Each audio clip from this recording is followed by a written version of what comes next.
Assalamualaikum warahmatullahi wabarakatuh. Selamat pagi, selamat bertemu kembali saudara pemirsa, dan tentunya terima kasih Anda tetap terus di channel 8 TV Peduli untuk menyaksikan talk show di segmen kedua ini, yang mana ini menarik sekali teman-teman, apalagi ini pasca sekarang masuk di endemi ya, udah lewat pandemi gitu ya. Tentunya banyak hal-hal yang ikut bertumbuh, terutama ekonomi kita yang diharapkan semakin pulih, semakin maju dalam sektor kepariwisataan, berbagai elemen-elemen lain dalam dunia entrepreneur juga tentunya itu diharapkan semakin digalakkan, semakin kesini semakin bagus gitu pergerakannya ya.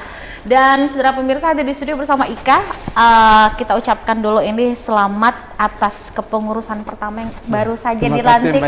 Masya Allah, oleh Bapak Wali Kota ya, dan Bapak Wali Kota sendiri memberikan amanat gitu ya untuk kehadiran ISMI ini bisa menumbuh kembangkan UMKM di Parepare. Pak Dr. Insinyur Irwan Idrus MM, sehat Ki Pak? Alhamdulillah. Semangat Pak? Semangat. Baik, langsung semangat. Ya. Baik, ini langsung saja menumbuh kembangkan UMKM. Seperti Ika bilang di awal tadi bahwa kita ini masuk di pemulihan ekonomi. Dan di Parepare memang ini geliat UMKM-nya memang cukup luar biasa. Nah, ISMI hadir seperti apa kemudian? Silakan. Oke, terima kasih Mbak Ika.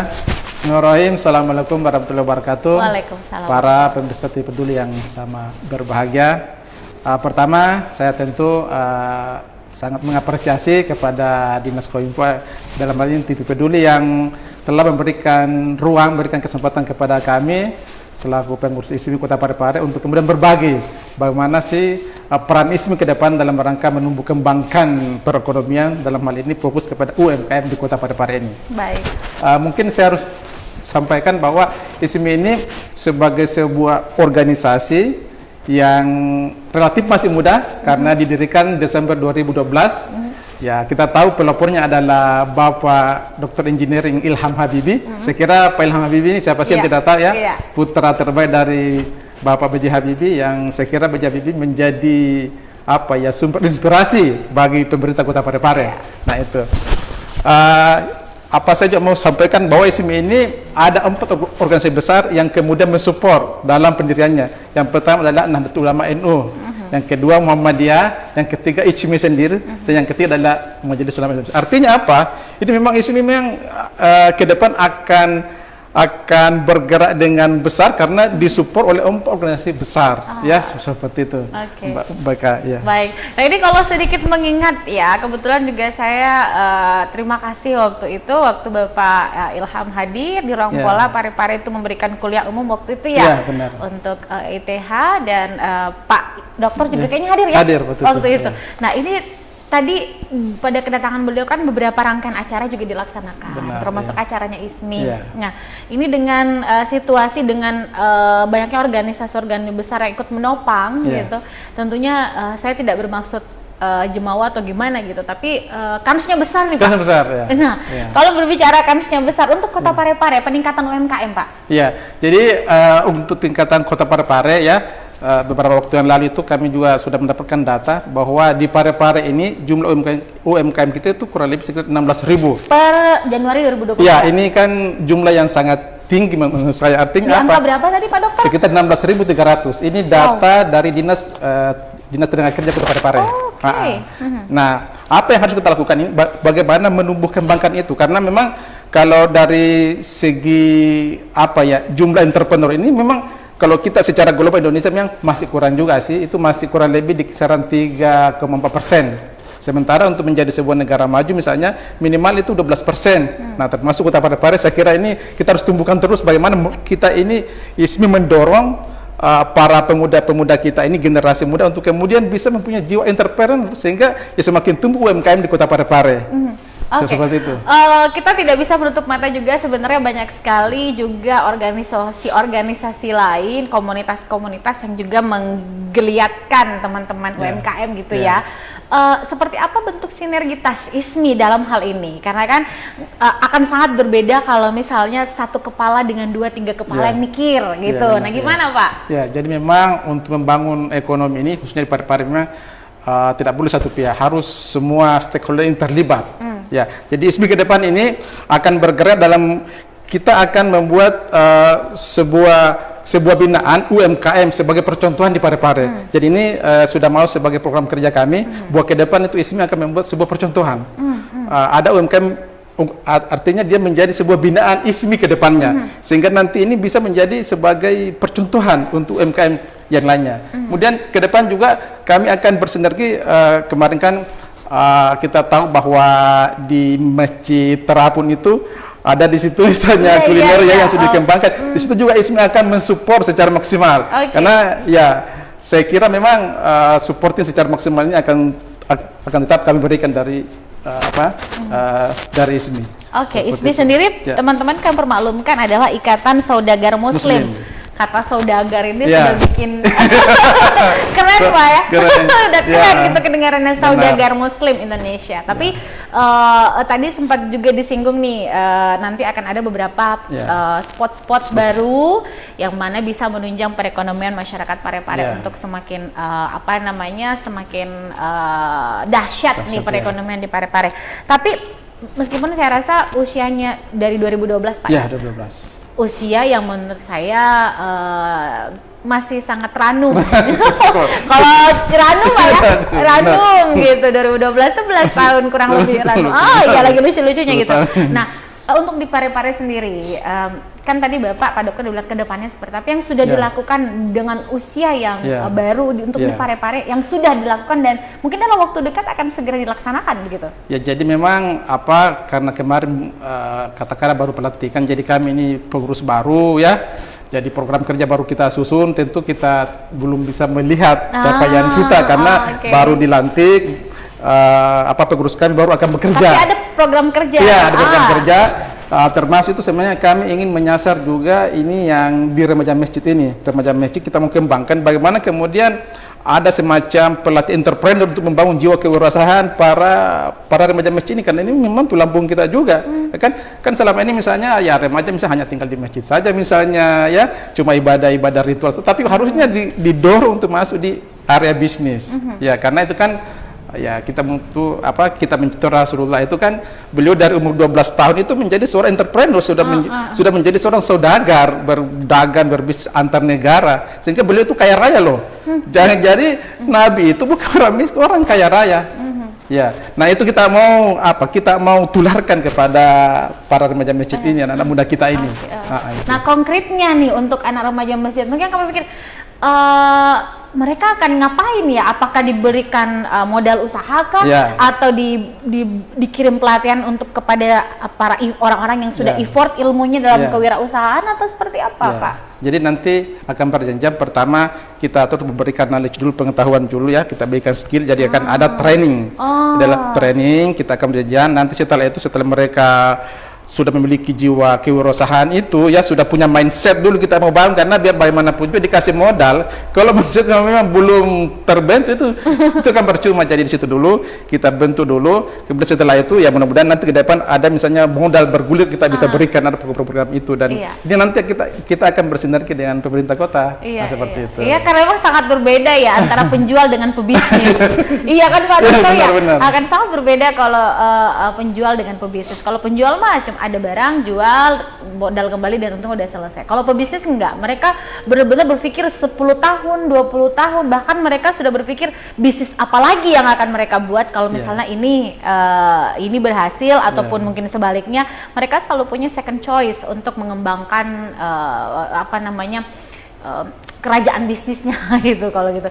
Nah, baik, ini saya tertarik bersinergi membangun negeri. Nah, ini kembali lagi. Tadi ada beberapa item-item yang sudah dijelaskan. Tapi selain daripada remaja masjid, di Parepare yang sampai di semua daerah tentunya ibu-ibu nih, kaum emak-emak kan Pak, kaum saya. Ini kan memang sekarang ada yang lebih memilih untuk tetap mengurus anak, tetap di rumah berbisnis sambil menjalankan fitrah sebagai ibu rumah tangga gitu. Apakah teman-teman dari ISMI yang mungkin jurusannya mungkin koordinator bidang perempuan gitu misalnya, sudah ada program untuk teman-teman perempuan? Ini dekat Ramadan loh Pak. Benar. Banyak yang bisa dilakukan nih. Jadi terkait dengan bagaimana pemberdayaan perempuan ini sebetulnya juga di Parepare kan sudah ada program Sri Kandi itu ya. Di Sri Kandi sebetulnya saya lihat ya punya usaha ya, ibu-ibu rumah tangga ini misalnya yang suaminya bekerja dia juga punya bisnis. Sri Kandi untuk ya, Sri Kandi. Ya kemarin itu kebetulan karena saya juga sebagai ada program pemberdayaan dari Universitas Muhammadiyah Parepare kemarin saya sendiri turun itu untuk masyarakat perempuan ini terkait dengan bagaimana pembuatan abon gitu. Itu kami berdayakan itu di Kelurahan Kampung Pisang. Nah itu ISMI nanti ini akan berkolaborasi juga di situ. Artinya akan melanjutkan program pembinaan para ibu-ibu ini ya. Kemarin itu ada kegiatan misalnya usaha dari home industry itu ada pembuatan abon ikan, ada misalnya pengolahan ikan tanpa tulah itu kami kemarin sudah bantu dari segi peralatan tapi itu baru dari kampus ya. Tapi saya kira ISMI akan berkolaborasi ke depannya seperti itu. Oke, baik. Kalau kita lihat di Parepare nih Pak, selain daripada tadi ada abon ikan dan lain-lain, sebenarnya banyak sih sumber usaha yang bisa dilakukan. Apalagi di Parepare ini istilahnya kota jasa. Kota jasa. Apakah dari ISMI juga melirik daripada itu? Kan sekarang tuh banyak nih online, entah itu transportasi online, entah itu untuk food pengantaran makanan online, apakah tidak mau merambah ke sana ISMI-nya? Jadi tetap juga ISMI akan merambah ke situ ya, makanya ada juga kan saya kira memang ke depan ini kita harus lebih kepada bagaimana strategi marketing berbasis online itu itu kan kita berikan kepada, makanya harus ada memang pelatihan-pelatihan untuk ibu-ibu bagaimana sebetulnya memasarkan secara online gitu. Apalagi Mbak Ika tadi bilang bulan puasa ini kan banyak takjil kan dengan kreasi berbagai macam variatif kue-kue kan ini kan itu kan nanti bisa dikembangkan. Nah itu jadi mungkin juga ke depan program kami itu bagaimana memberdayakan perempuan ini untuk dia mengetahui strategi marketing berbasis digital seperti itu. Marketing berbasis digital. Dan saya pikir juga dari Dinas Tenaga Kerja itu sebenarnya sudah ada programnya, makanya saya bilang ini kita bersinergi nantinya ke depan seperti itu. Oke, tapi saya sudah dijajal ke sana ya. Iya sudah. Sudah tenang, ini baru ekstra aja, belum intinya nih. Belum intinya, tetapi kalau kita melihat, saya sangat yakin dan percaya Bapak Dokter sendiri dan juga teman-teman yang tergabung dalam kepengurusan baru ISMI ini sudah istilahnya bisa dikatakan sudah advance lah di situ ya, pemain lama udah tahu nih. Kalau kita melihat Parepare kan Pak, saya sering sekali mengutarakan itu dan mengangkat isu itu bahwa orang Parepare kan gampang bosan nih Pak nih. Dia orang Parepare itu punya karakter yang unik. gitu.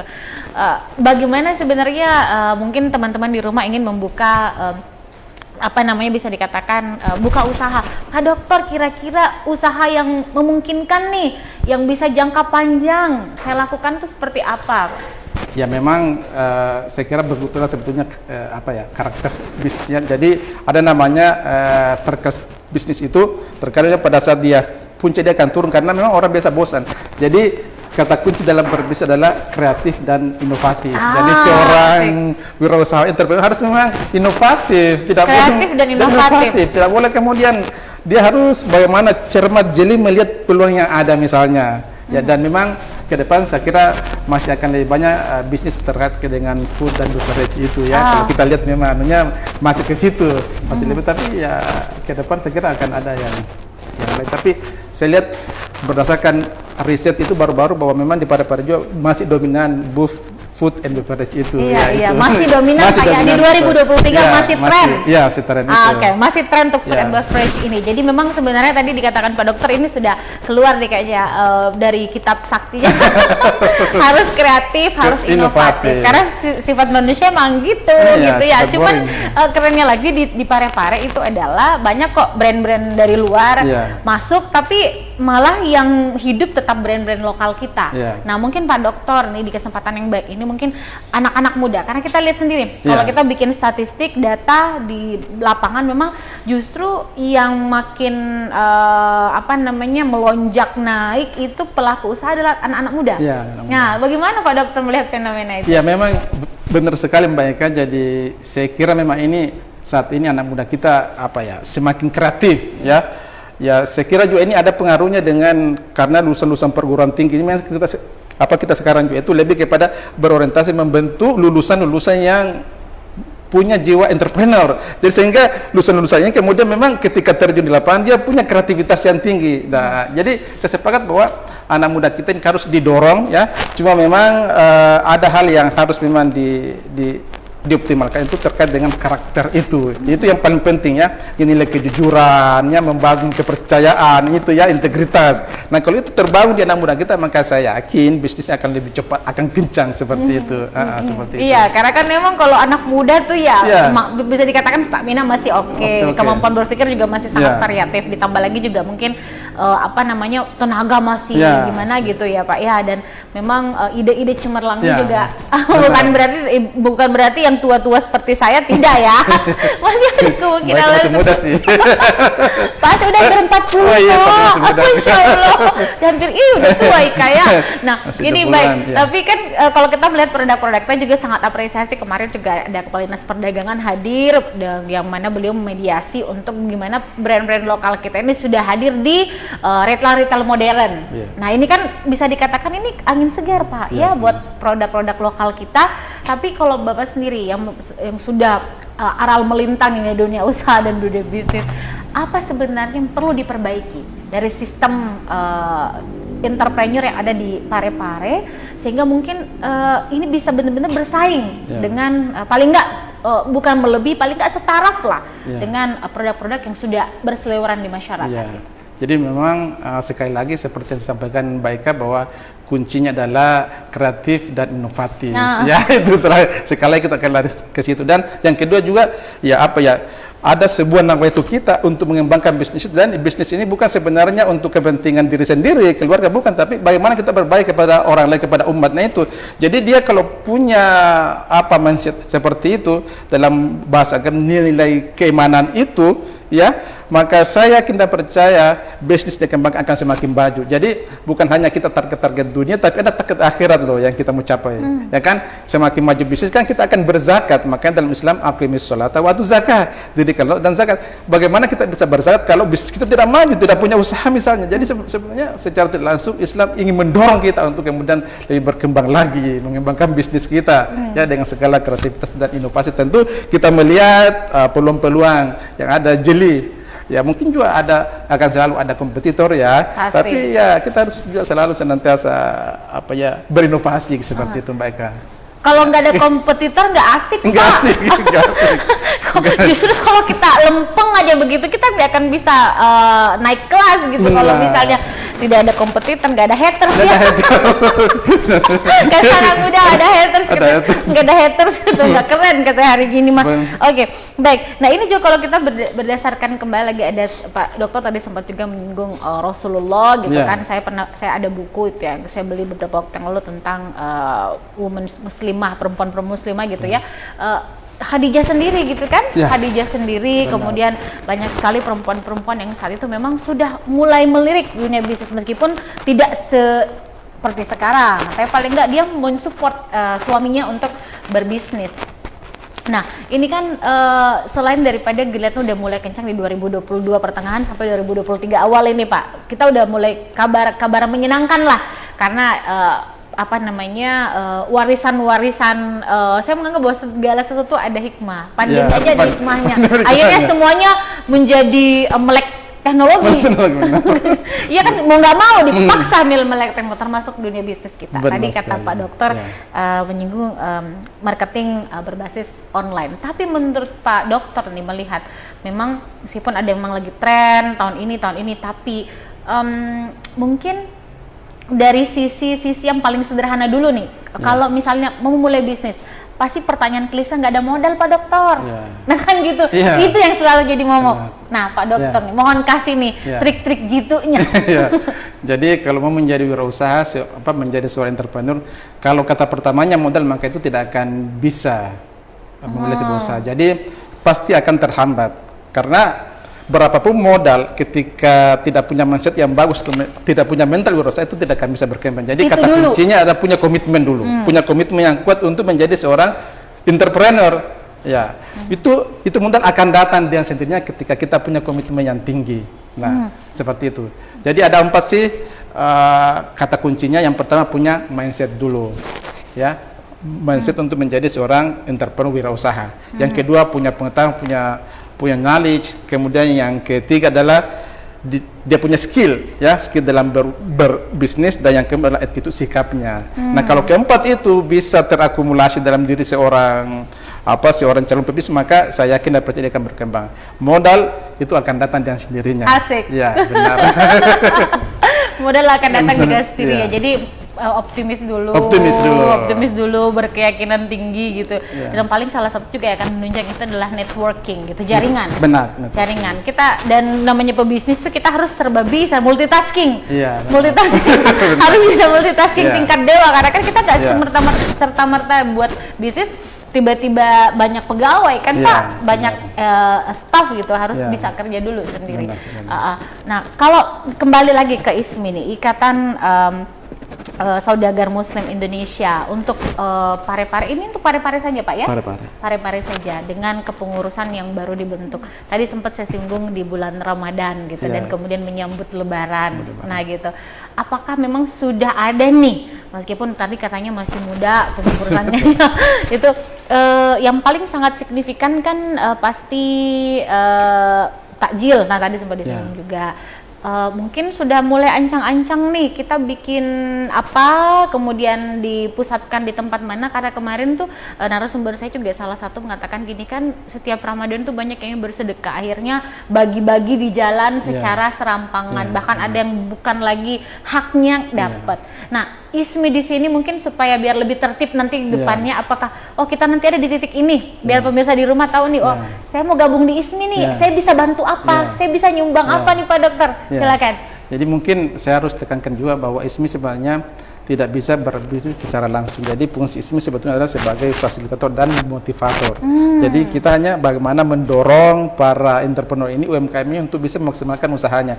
Jadi saya kira untuk katakanlah bulan puasa, memang kita lihat misalnya ada di jalan di jalan veteran itu kan sering macet-macet di situ. Nah, kemarin ada sempat dari pengurus itu punya perencanaan untuk kemudian bisa melokalisir itu, sehingga kemudian tidak lagi ada kemacetan di situ. Jadi di situ ada, kalau tidak salah, gedung yang di seberang itu ya. Temalebih itu. Nah, itu diancang-ancang untuk kita kemudian bagaimana mendorong UMKM untuk bisa terlokasi di situ, sehingga kita bisa berkontribusi itu untuk transportasi lancar dan usaha juga bisa berkembang seperti itu. Oke, jadi di sini memediasi,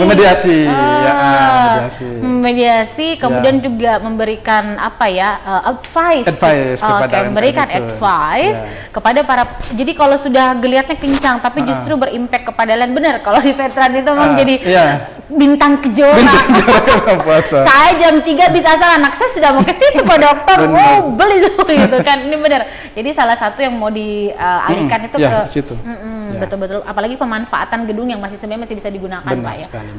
Oke, luar biasa ISMI ya. Tapi dan kita masih nunggu sih sebenarnya apa gebrakan-gebrakan selanjutnya yang bersinergi dengan stakeholder terkait. Oke, pemirsa, kita akan melanjutkan lagi perbincangan kita. Mohon izin Pak Dokter, kita jeda sejenak, tetaplah bersama kami, saudara.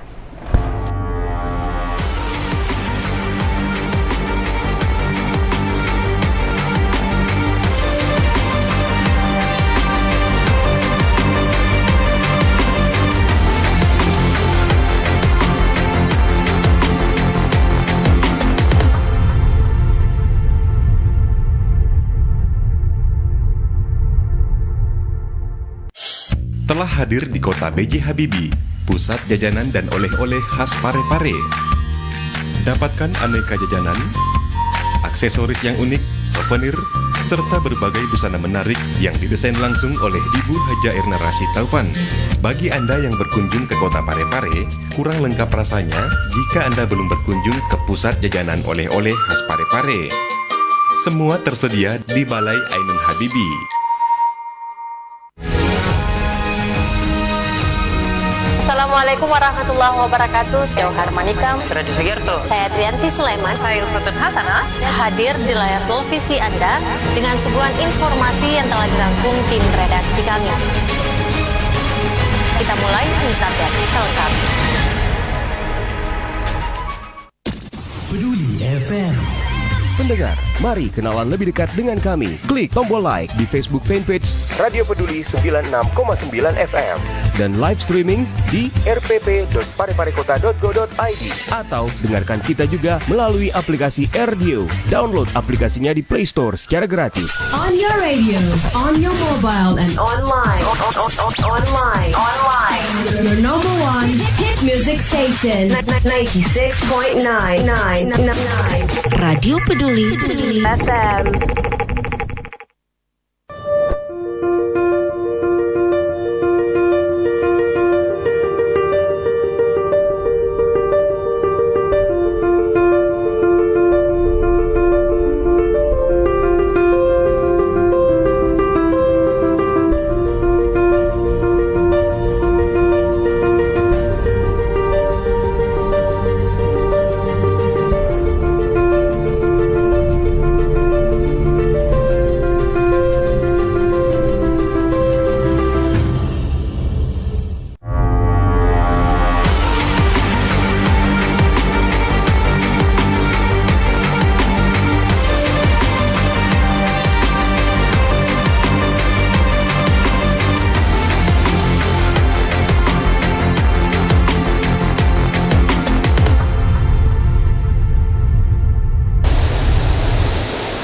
Baik, saudara pemirsa, masih bersama kami, bersama Ketua Ikatan Saudagar Muslim Indonesia ISMI, Bapak Dr. Insinyur Irwan Idrus MM, yang mana ini lagi nih Pak, ada yang bertanya ke kita gitu, Pak Dokter, bagaimana kalau seandainya saat jiwa usahanya tuh sedang membara gitu, naik-naiknya, atau ternyata dihadapkan dengan situasi yang gagal gitu. Ini belum apa-apa. Oke, silakan nih Pak Dokter, silakan. Ya, jadi rata-rata pengusaha yang sukses itu pernah gagal ya. Pasti. Jadi kalau kita membaca ya histori orang-orang yang sukses itu ya, itu selalu dimulai dengan kegagalan. Jadi biasanya itu ya, misalnya kita butuh 10 kali gagal untuk bisa sukses. Jadi kalau baru 1 kali gagal itu belum. Ya, jadi itu ada filosofinya bahwa misalnya kita dibutuhkan 10 kali gagal untuk kemudian bisa sukses. Nanti ke 11 kalinya baru kemudian kita sukses. Jadi makanya kalau baru 8 kali jangan dulu. Nah, itu artinya supaya kita ini punya motivasi yang tinggi untuk kemudian tidak mudah untuk kehilangan harapan, tidak mudah kemudian ya stres ketika ada sesuatu yang di depan kita, karena ya kita harus yakin juga bahwa setiap apapun itu Tuhan berikan, kan kita mampu untuk mengatasinya. Seperti itu, Mbak Ika. Ya, Tuhan tidak akan memberikan cobaan kalau kita nggak mampu. Benar kita sekali. kita hanya dirasa punya bahu yang kuat. Benar ya. Dikasih itu. Ya, jadi kalau bisa jangan misalnya berkata bahwa ya Tuhan jangan saya kasih ke beban yang berat, tapi kuatkan saya untuk menerima beban itu misalnya. Iya. Kalau saya doanya dibalik, ya Allah, saya punya masalah yang besar, balik dong. Hei masalah, saya punya Allah yang maha besar. Benar itu. Sepakat pada Benar, sepakat. Hei masalah, saya punya Tuhan yang maha besar. Benar. Ya, apa itu? Yang sangat bagus.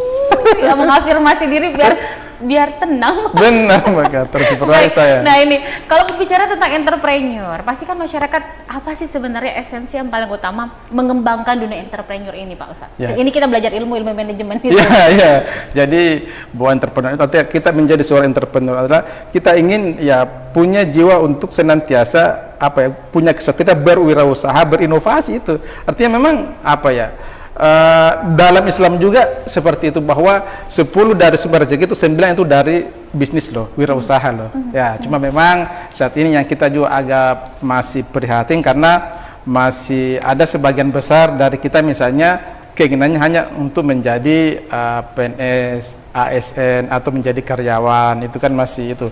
Karena memang rata-rata ini juga ya sudah menjadi kebanggaan orang tua di kampung, misalnya kalau anaknya misalnya bisa menjadi manajer di sebuah perusahaan, di bank atau apa, tapi masih kurang ketika misalnya dia punya bisnis kecil, punya katakanlah bisnis ayam yang sangat sukses. Ya memang kita lihat mungkin dari segi pakaiannya yang sederhana, tapi sebetulnya mereka punya ya dalam tanda kutip kekayaan itu lumayan sih itu ya. Itu mungkin yang ke depan juga kita mau rubah mindset dari masyarakat kita bahwa sebetulnya menjadi wirausaha itu adalah merupakan suatu hal yang sangat terpandang dalam Islam seperti itu. Ya betul. Jadi jangan takut jualan gitu. Ika aja jualan Iya. jasa. Jual jasa. Saya ilmu saya buat jual. Oh iya benar ya. Karena saya nggak jual barang, saya jual jasa. Pak. Di Merdeka Bicara. Baik. Nah ini kemudian esensi daripada bisnis plan. Kan orang kadang-kadang saya yakin kita diciptakan dengan segala kelebihan dan kekurangan kita. Jadi kelebihan kita 4, kekurangannya 1, gitu ya. Jadi tentang bisnis plan itu sendiri, Pak. Karena kan kadang orang, mohon maaf, ada yang saya bilang di Pare-Pare lah atau beberapa daerah lagi dulu lagi ngetren minuman boba, setiap sudut ada boba, gitu kan. Kemudian lagi lato-lato ya. Kemarin semua jual lato-lato, sekarang gasing lagi. Nah ini sebenarnya sepenting apa sih bisnis plan itu bagi seorang wirausaha muda gitu? Ya memang sebuah bisnis itu memang harus dimulai dari planning, perencanaan dulu. Jadi perencanaan memang harus matang di situ. Ya. Jadi pertama misalnya ada dalam ilmu manajemen itu misalnya 4P. Yang pertama kita harus lihat ya dari segi produknya apa sih yang kita mau tawar, produk apa sih ini, ya kan? Apa akan diminati masyarakat kita? Apa sih yang dibutuhkan? Kita lihat dulu. Nah, kemudian yang kedua adalah place-nya, tempatnya. Apakah tempatnya kita strategis misalnya, ya? Kemudian dari segi price, harganya bisa enggak kompetitif enggak ini harga kita dengan harga sekian misalnya. Dan yang keempat adalah promotion. Ya bagaimana kita misalnya gencar mempromosikan, karena tanpa promosi juga tidak akan bisa berkembang. Nah itu 4P itu saya kira bisa menjadi menjadi hal yang sangat penting dalam kita membuat bisnis plan itu. Jadi ada produk, less price, dan yang terakhir dan paling utama juga adalah promotion. Harus dipromosikan. Nggak tahu kalau misalnya jadi memang sekarang posisi penting daripada media sosial. Betul. Bagaimana Pak Dokter? Iya. Jadi medsos ini memang menjadi media promosi yang sangat yang sangat tepat saat ini memang, karena kita sudah berada di era digitalisasi. Jadi pebisnis yang misalnya istilahnya gaptek, maka tidak akan bisa berkembang hari ini. Nah, itu makanya memang pelatihan strategi marketing secara digital itu sangat penting. Jadi memang peran medsos ini tidak bisa dipungkiri. Tidak bisa. Pak Dokter ya hari-akhir ini. Apalagi memang tadi tuh tanpa buka gerai, tanpa bikin outlet, kita sudah punya outlet virtual. Betul. Tinggal foto kecrek posting. Tinggal foto kecrek posting. Nah, begitu. Baik, kita jeda kembali saudara. Kalau misalnya ada pertanyaan silakan layangkan di fanpage Facebook TV Peduli. Saya yakin banyak teman-teman yang mau memulai bisnis baru atau mungkin belajar berusaha. Dulu saya gini Pak Dokter, sedikit curhat ya. Saya itu tidak bisa bisnis. Saya bilang ke teman-teman saya tuh nggak bisa bisnis deh, nggak tahu Kak bisnis gitu katanya. Terus saya bilang, tidak ada orang di muka bumi ini yang tidak tahu, yang ada tidak mau katanya. Akhirnya saya belum merasakan, saya pun sebenarnya anda pebisnis, tapi saya dari sisi jasa. Nah gitu kan, jadi kalau mau belajar Pak Dokter, nanti bisa ke ISMI ya belajar nanti ya. Saudara, tetaplah bersama kami ya.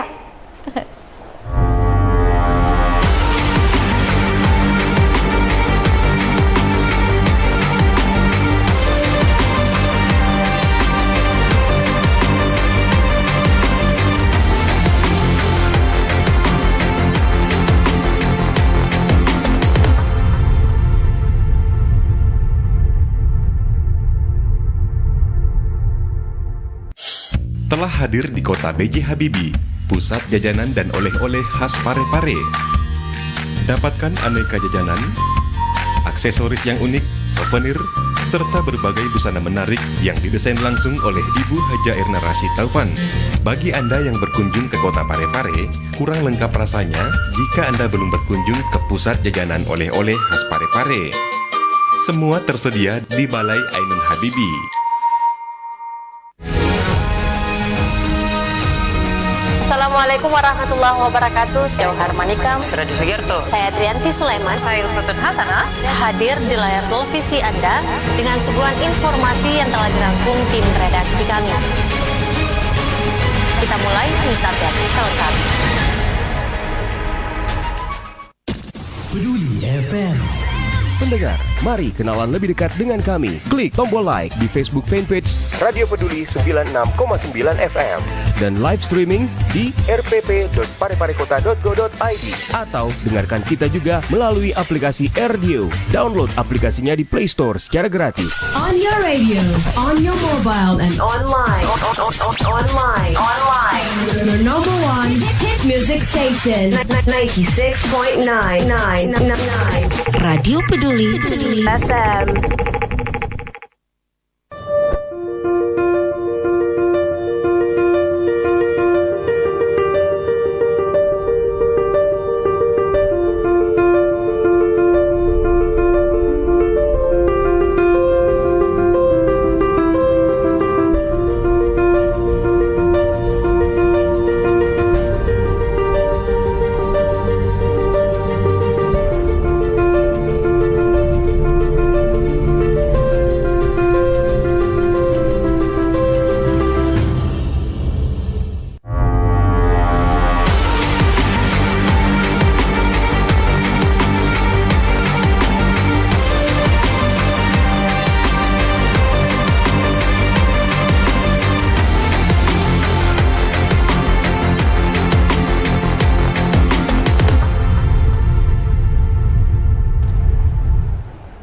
Baik, saudara pemirsa, terima kasih Anda masih bersama Ika dan juga ada Bapak Dr. Irwan Idrus MM ya, yang ini udah kasih banyak sekali motivasi buat kita. Seperti saya cerita di jeda tadi bahwa sebenarnya saya juga ngerasa nggak bisa, tapi makin kesini banyak main sama anak-anak muda entrepreneur. Akhirnya saya pokoknya Pak jangan main sama anak-anak entrepreneur, masuk Pak. Benar.